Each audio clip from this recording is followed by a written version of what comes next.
అబ్బో ఇక్కడ కేజీ చీరలు కొంటే అర కేజీ చీరలు ఫ్రీ అంట. మంగళ్య షాపింగ్ మాల్ కేజీల్లో సేల్, టన్నుల్లో ఆనందం. ఎవరైతే ముద్రగడ పద్మనాభం నిన్న సాయంత్రం 6 గంటలకి హైదరాబాద్ హాస్పిటల్లో చికిత్స పొందుతూ మరణించడం జరిగింది. అయితే దానికి సంబంధించి అతని అభిమానులు అలాగే వైసీపీ శ్రేణులు కూడా భారీగా ఇక్కడ చేరుకున్నటువంటి పరిస్థితి, ఆయన భౌతికాయానికి నివాళులు అర్పించినటువంటి పరిస్థితి అయితే ఇక్కడ నెలకొంది. అయితే కాసేపటి క్రితమే ఆయన భౌతికాయాన్ని కూడా అక్కడ ఖననం చేసినటువంటి పరిస్థితి అయితే ఉంది. అయితే దీనికి సంబంధించి జక్కంపూడి గణేష్ అయితే వైసీపీ నాయకులు మనతో ఉన్నారు. ఒకసారి మాట్లాడదాం. సార్, కాపు ఉద్యమ నేత అనేసరికి ఒక కాపు కులానికే కాకుండా అన్ని కులాలకి కూడా చేసినటువంటి వ్యక్తి ఈరోజు ఆయన మన మధ్య లేరు అనే మాట వినడానికి చాలా బాధాకరంగా ఉంది. మహోన్నతమైనటువంటి వ్యక్తిత్వం కలిగినటువంటి గొప్ప నాయకుడు, సిద్ధాంతపరంగా జీవించినటువంటి వ్యక్తి, తెలిసి నష్టం ఏర్పడుతుందని తెలిసి కూడా ఉద్యమించినటువంటి గొప్ప ఉద్యమకారుడు శ్రీ ముద్రగడ పద్మనాభం గారు. ఆయన లేరు అన్న పదం వినడానికి చాలా బాధగా ఉంది. ఖచ్చితంగా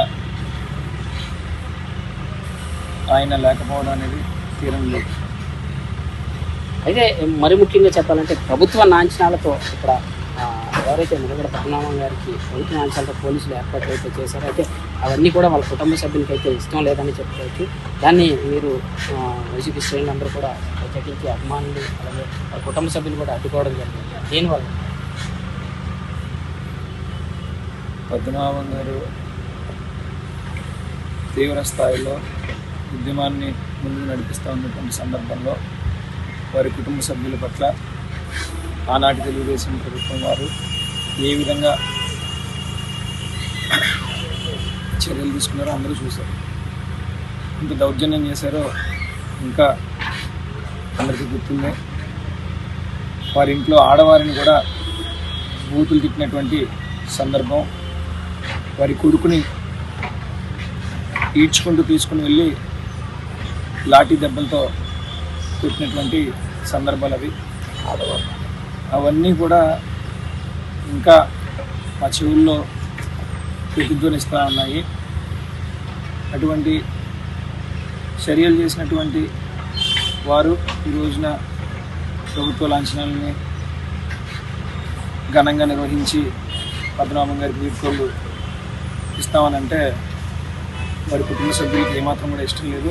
పద్మనాభం గారు రాసుకున్నటువంటి లేఖలో కూడా నాకు కనుక ఏదైనా జరిగితే ఇటువంటి వ్యవహారాలు జరగడానికి వీలు లేదు, అదేవిధంగా నా యొక్క భౌతిక గాయాన్ని కూడా మా ఇంటి పరిసరాల్లోనే పూడ్చిపెట్టాలి అని చెప్పి ఆయన యొక్క ఆఖరి లేఖలో రాసుకోవడం జరిగింది. మరి ఆయన ఏదైతే మాట చెప్పాడో ఆ మాట మేము నిలబెట్టాలి కాబట్టి ఆయన అనుచరులుగా కావచ్చు, ఆయన అభిమానులుగా కావచ్చు, ఖచ్చితంగా ఆయన ఏదైతే ఆశించాడో ఆ పని చేయడం అనేది మా ధర్మం. మేము ముందుగానే పోలీస్ వారికి చెప్పడం జరిగింది, పద్మనాభం గారికి కార్యక్రమం ఇష్టం లేదు, వారి కుటుంబ సభ్యులకి ఇష్టం లేదు, ఇది వద్దు అని చెప్పి బహిరంగంగానే పొద్దున్న మీడియా ముఖ్యంగా చెప్పడం జరిగింది.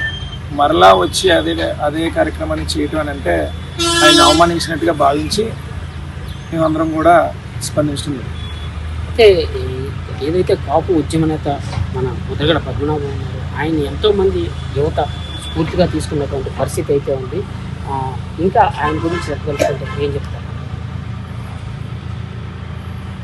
ఖచ్చితంగా ఈ 2 తెలుగు రాష్ట్రాల్లో కూడా అరుదైన నాయకుడు ముద్రగడ పద్మనాభం గారు.